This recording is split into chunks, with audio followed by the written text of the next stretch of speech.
In the theater of American politics, where every move is scrutinized and every word can spark a national debate, the concept of transparency is often held up as a gold standard. Politicians and officials frequently promise openness, insisting that the public deserves to know the truth about the decisions made in their name. But what happens when that transparency is applied unevenly, when the spotlight shines on some secrets, but leaves others in the shadows? Recently, a new voice has cut through the noise and the carefully crafted statements that usually dominate these halls of power. Amid the clamor of press conferences and the relentless clicking of cameras, a single pointed question has managed to pierce the usual political theater. With a simple, devastating question, the conversation shifted. It wasn't just another soundbite, it was a challenge that demanded attention, and it left many in the room momentarily speechless. Bernice King, the daughter of Dr. Martin Luther King Jr., watched as the government finally released long-sealed files about her father's assassination. For years, her family and supporters had called for the full truth, suspecting that the official story left out crucial details. The release was a moment of vindication, but also a reminder of how long justice can take.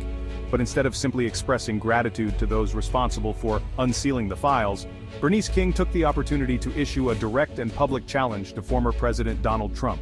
Her words were clear and unmistakable: "Now do Epstein." In just 3 words, she shifted the focus from the past to the present, from one high-profile case to another shrouded in secrecy.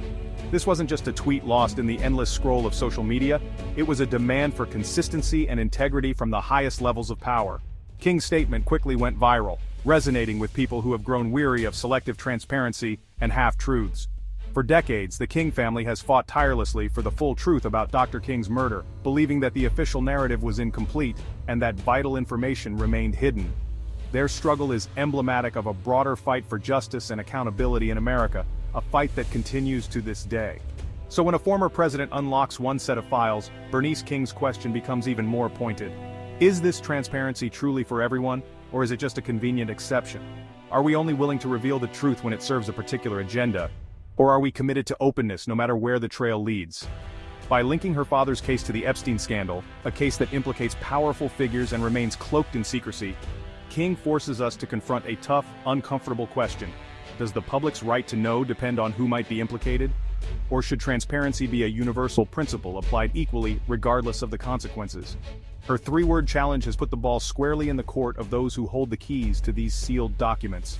It's a test of their commitment to the ideals they so often preach, and a reminder that selective transparency is no transparency at all. It's a public dare that's hard to dodge without looking like you have something to hide. The more officials evade, the more the public's suspicion grows, and the more urgent the call for real accountability becomes. Bernice King used her moral authority not just to honor her father's legacy, but to champion a broader principle of accountability. She reminded the nation that the fight for justice is ongoing, and that true transparency is essential for democracy to thrive.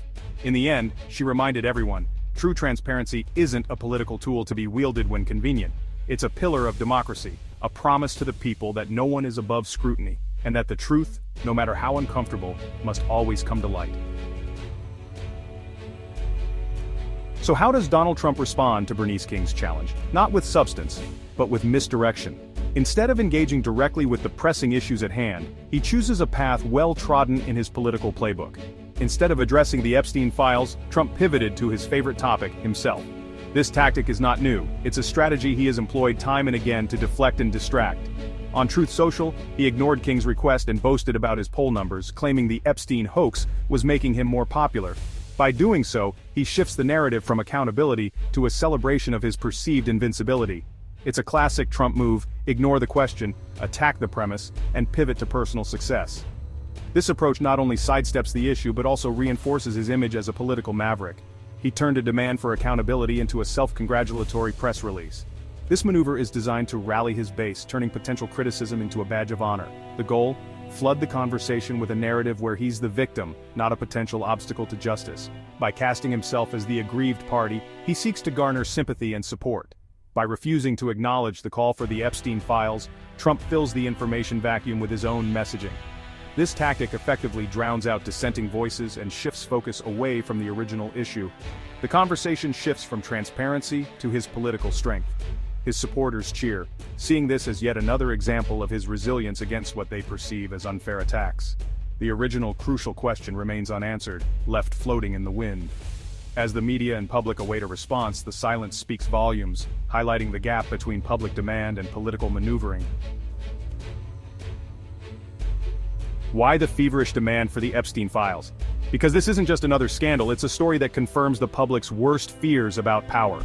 Epstein allegedly ran a vast sex trafficking network protected by a powerful circle of friends: politicians, royals, CEOs, celebrities. The sealed documents are believed to reveal who knew what and when. Calls to unseal them unite critics and supporters of Trump alike, driven by a sense that the system is rigged for the elite. Trump's past association with Epstein makes his reluctance to push for transparency even more suspect. Keeping the files hidden suggests two tiers of justice, one for the powerful, one for everyone else. Releasing them would signal that truth matters more than protecting the elite.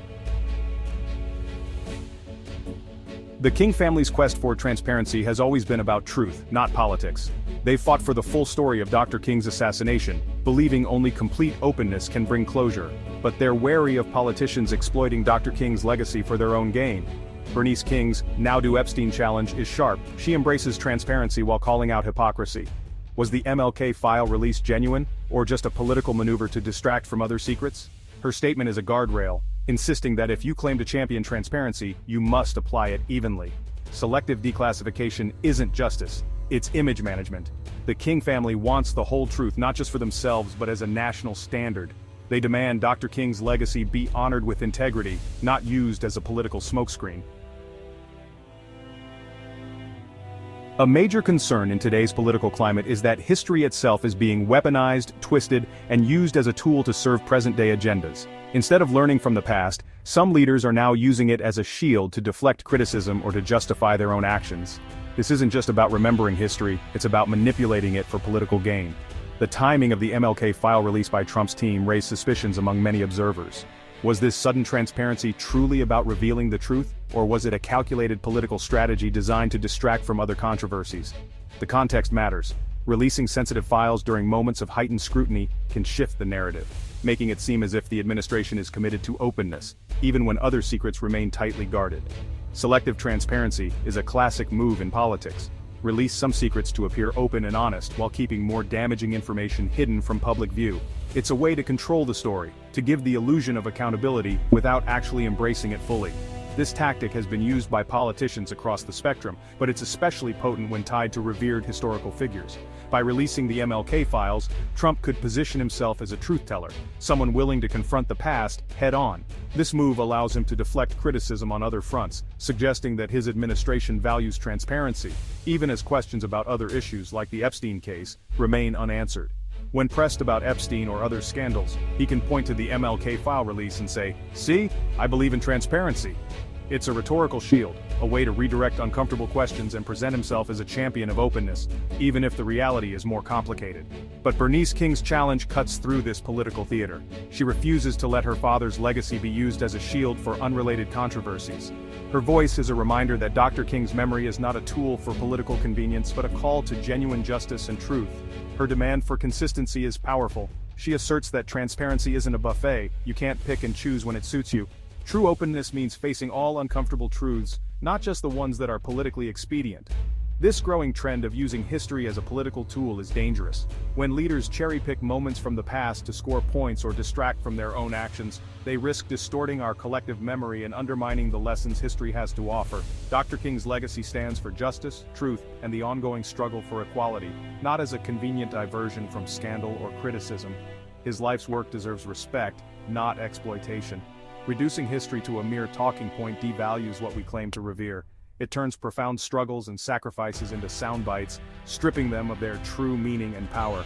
In the rush to win today's news cycle, we risk losing the meaning of our past.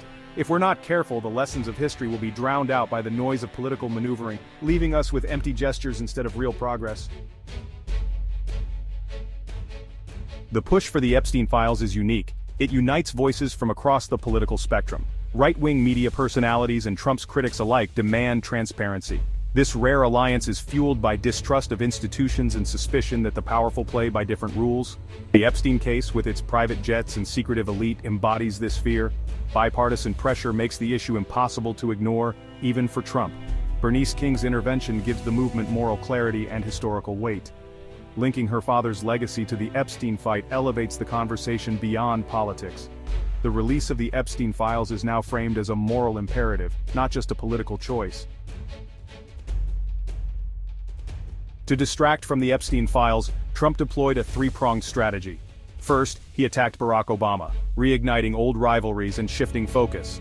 Second, he released the MLK files, presenting himself as a champion of transparency and creating a positive headline.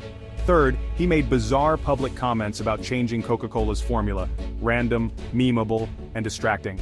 These oddball statements are designed to confuse and divert attention from serious issues. Together, these tactics overload the media and public with distractions. The goal isn't to answer tough questions, but to make everyone forget what the questions were. It's a masterclass in public relations jujitsu. Keep the spotlight moving, never settle on the uncomfortable truth. The Epstein files remain buried beneath layers of manufactured chaos. And the public is left sifting through the noise, searching for answers. In a world of spin and distraction, the free press is more vital than ever. When politicians dodge serious questions with poll numbers or soda talk, journalists must cut through the static. Their job? Hold the powerful accountable, keep asking tough questions, and remind the public what's at stake. It's not easy in a media landscape driven by outrage and clicks. But investigative journalism is a public service, one that needs support to survive. The fight for the Epstein files shows why relentless reporting matters. A well-informed public depends on a press that refuses to let go of the story. Despite all the distractions, the core issue remains: the public's demand for transparency. Calls to release the Epstein files are only growing louder. People want to know if justice is truly blind, or if the powerful are protected. Every tweet, news report, and petition adds pressure on those in power. The fight for the Epstein files is a symbol of the larger struggle for truth and accountability. The public is demanding the raw facts, not filtered narratives. Transparency isn't just about curiosity, it's about reinforcing that no one is above the law. As long as the public demands answers, the pressure will keep building, because some questions are too important to ignore.